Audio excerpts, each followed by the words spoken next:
गणेश तक पहुंचना बहुत कठिन बात है, बहुत कठिन बात है, क्योंकि बड़ी पवित्र आत्मा है और उसका प्रकाश चारों तरफ फैल रहा है। उसके अंदर जाने के लिए हमें बहुत ही स्वच्छ होना पड़ता है, तभी हम उसके अंदर उतर सकते हैं। एक वो और उनकी माँ के सिवा वहाँ कोई भी बैठ नहीं। उसके बाद दूसरा चक्र लेकर के वो जब आए, तब उन्होंने ब्रह्मदेव की रचना करी, किंतु वो करी उल्टे ढंग से। पहले उन्होंने श्री विष्णु को पैदा किया। उसकी वजह ये थी कि पहले क्रिएशन करने से पहले भी एक पालनकर्ता पहले ही बना दिया। इसलिए नाभि चक्र से ही हमें भी अपने माँ से ही पहले पैदा किया जाता है, और फिर उस पिता स्वरूप बाप को बनाने के बाद, क्योंकि पहले बाप बना दे उन्होंने, उसके बाद उनके नाभि से ही श्री ब्रह्मदेव की रचना बिल्कुल हुआ। ऐसा ही हुआ जैसे खूंटे बिठाए जाते, इसी तरह की बात है, इसमें झूठ कुछ नहीं। आप भी खुद देख सकते हैं अपने अंदर। अब भवसागर बन गया, भवसागर की तैयारी हो गई, सारा वॉइड तैयार हो गया, वेगस नर्व और एओर्टिक प्लेक्सस चारों तरफ भवसागर। उसके अंदर से बहने वाला प्यार, क्रिएशन उसी में फंस गया। प्यार चारों तरफ से लिपटा हुआ है, ऑल परवेडिंग पावर है प्यार, और उसके बीच में क्रिएशन है। अब इस भवसागर को लांघने की बहुत जरूरत है। लेकिन सबसे पहले जो मैंने आपसे जो पहले दिन बताया था कि ईश्वर और उनकी शक्ति, जो ईश्वर हैं वो हमारे हृदय में आत्मा स्वरूप बैठे। इसलिए जैसे ही बच्चा जन्मता है, जन्मता नहीं, जब माँ के उदर में ही होता है, तभी साक्षी स्वरूप ईश्वर उनके हृदय में आ जाते हैं, और एक फ्लेम जैसे, ऐसे जैसे अंगूठा है, इस तरह से एक फ्लेम के जैसे दिखाई देता है। वो लेफ्ट हैंड साइड में हृदय में है। बहुत लोग कंफ्यूजन में डाल देते कि हृदय चक्र में है, और हृदय चक्र में नहीं, वो हृदय में आत्मा स्वरूप एक फ्लेम जैसे रहते। उसकी वजह है कि हृदय चक्र में क्यों नहीं, वो कुंडलिनी की जाने का मार्ग है हृदय चक्र, जो बीचों बीच है, और ये एक तरफ लेफ्ट में रहते हैं। राम शब्द का अर्थ इसलिए आता है, रा माने एनर्जी और म माने महेश, महेश माने शिव, जो ईश्वर अपने हृदय में। रा जब म से मिल जाता है तभी राम होता है।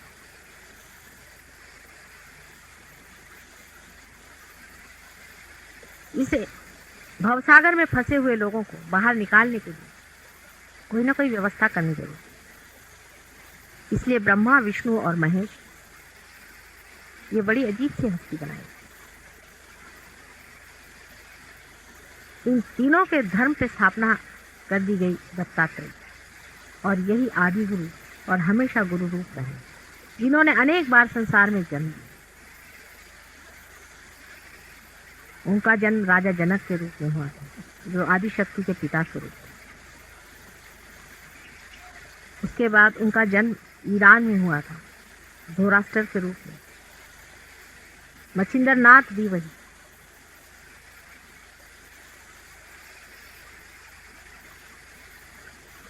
मोहम्मद साहब भी वही, नानक साहब भी वही। किसका झगड़ा किसके साथ लगा हुआ है, सोचिए कैसे अंधकार में हम फंसे। मोहम्मद साहब की जो लड़की थी फातिमा, वो वही थी जो कि जनक की लड़की, इससे झगड़ा कर रहे हो, कुछ सोचो तो। और नानक की जो नानकी थी वो वही थी जो जानकी।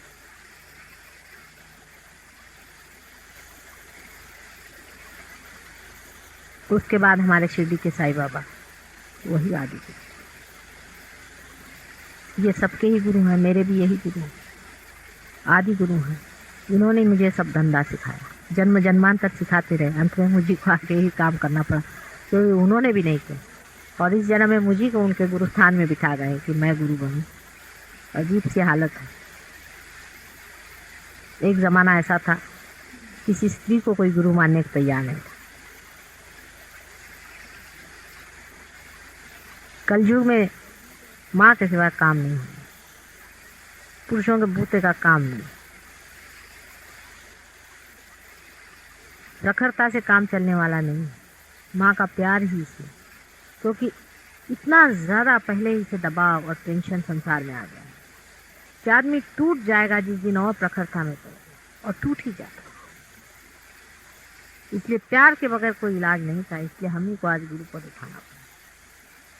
अब स्वीकार्य है, लेकिन हम तो जानते ही नहीं कि गुरु क्या होता है। गुरु में तो डिस्टेंस रह जाता है, लेकिन माँ में कोई डिस्टेंस नहीं था। बच्चे ही माँ के खोपड़ी पे बैठे रहे। इसलिए आप लोग भी देखिएगा, हमसे आप बहुत लिबर्टी लिए और मज़ा आता है हमें कि आप बिल्कुल पूरे फ्रीडम से हमारे साथ रहेंगे। ना आपको हमारे साथ कभी भय लगेगा, ना आपको कोई घबराहट रहेगी, कोई परेशानी नहीं है। कोई भी बात बेधड़क आप आकर हमसे बताइए, कोई सा प्रॉब्लम होगा आप हमसे कहिएगा, झगड़िएगा, लड़िएगा, सब हो जैसे अपनी माँ के साथ वही होती है, जिससे हम बिल्कुल फ्रीली रहते। पूरे फ्रीडम की ज़रूरत थी, इसी वजह से धर्म की चर्चा खुले आम करने की ज़रूरत। गुप्त कुछ भी नहीं है, कुछ भी गुप्त नहीं है। एक दशा में जाकर सब उघाड़ कर ही जाए, पूरा उघाड़ना है, पूरा सत्व उघाड़ करके कहने की बात। लेकिन तो भी हर एक बात हर मौके पर नहीं कही पूरी बात। अब आप लोगों से ये बात कह रहे हैं, हम रियलाइज लोगों से कह रहे हैं कि इसमें नॉन रियलाइज उनके लिए शंका ही है। जो रियलाइज लोग हैं उनके लिए कुछ का मतलब है, लेकिन इससे भी ऊंची दशा पहुंचने पर आप साक्षात निंदा करें। उसके बाद भवसागर को तरने के लिए जो गुरु की स्थापना हुई, उस पर भी बहुत कुछ काम किया गया कि गुरु किसी तरह से इस भवसागर से मनुष्य को तार के लाए। कुछ काम बने, कुछ नहीं बने, बहुत से लोग हो गए, वो भी आज मदद कर रहे हैं, वो चिरंजीव हैं। जैसे कि जैन धर्म में आदि बहुत से चिरंजीव हैं। जैन के संस्थापक महावीर और बुद्ध की माँ एक ही, और आदि शक्ति के ही पेट से दोनों पैदा, इसलिए उनका पहला भी रिश्ता आप समझ ले वो कहाँ पैदा हुए थे और कितने बार थे पैदा। लेकिन सबके ही एक्सपेरिमेंटल था, सबने एक्सपेरिमेंट्स किए, कभी इस दशा में, कभी उस दिशा में, कभी इस तरफ ले जा सकते कि किसी तरह से मनुष्य भवसागर से पार। थोड़े बहुत हो जाते थे, चिरंजीव हो जाते थे, लेकिन आम आस से कहना चाहिए इसमें लोगों का पार करना कलयुग में घटित होगा।